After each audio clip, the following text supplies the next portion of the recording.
আসসালামু আলাইকুম ওয়া রাহমাতুল্লাহি ওয়া বারাকাতুহু। সকলে কেমন আছেন? আশা করি সকলে সুস্থ এবং ভালো আছেন। আমি আল্লাহর রহমতে আপনাদের দোয়ার বদৌলতে সুস্থ এবং ভালো আছি। তো এখন আমাদের সামনে যে কায়দাটি আসছে সেই কায়দাটি হচ্ছে নুন সাকিন অথবা তানবিনের ইদগামে বিলাগুন্না।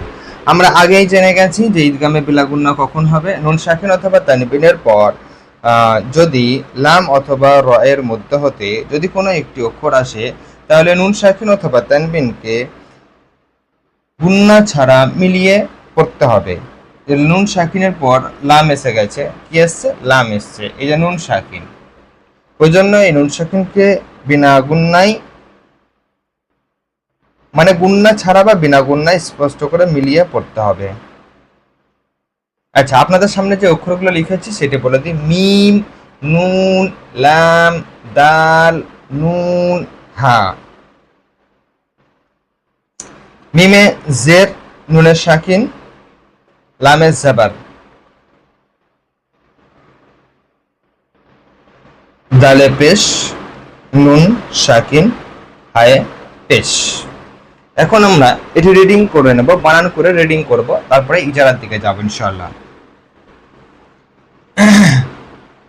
এদিকে আমাদের লক্ষ্য রাখতে হবে নুন সাকিন আছে, তাহলে কি আমরা মিমকে নুনের সঙ্গে মিলাবো? না, তাসজিদ অক্ষর এসছে, ওই জন্য এইখানে তাসজিদ, এই যে লাম আছে, লামকে মিমের সঙ্গে মিলাতে হবে।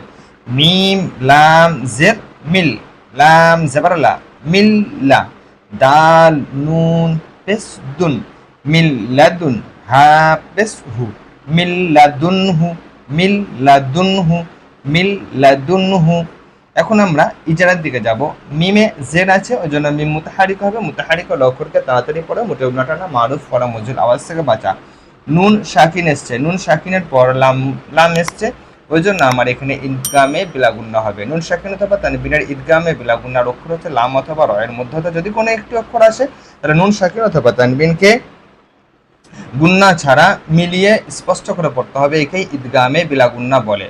তো নুন সাকিনের পরে লাম এসছে, তাই ঈদগামে বিলাগুন্না হবে নুনটি। লাম মুসাদ্দাত মুতাহারিক, মুসাদ্দাত ওয়ালা অক্ষরকে দুইবার পড়তে হয় 11 অক্ষরের সঙ্গে বা নিজে নিজে, আর এর আওয়াজ খুব শক্ত হয়। এটি তাসজিদ তৈরি হয়, আমরা আগে পড়ে নিয়েছি, একটি সুকুন এবং একটি হারাকাত মিলে তাসজিদ তৈরি হয়, এর আওয়াজ একটু শক্ত হয়।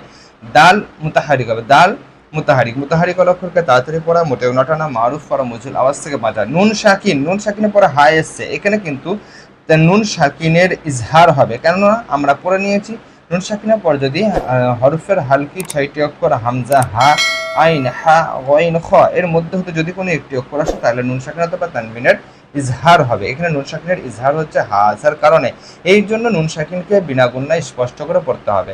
হা মুতাহারিক, হা মুতাহারিক এই কারণে হবে, পেশ আছে, ওই জন্য মুতাহারিক, মুতাহারিক অক্ষরকে তাড়াতাড়ি পড়া, মোটেও না টানা, মারুফ করা মজুল আওয়াজ থেকে বাঁচা, আর এর আওয়াজ সামনের দিকে যায়, মানে পেশের আওয়াজ সামনের দিকে যায়, আর ঠোঁট দুটি গোল হয়।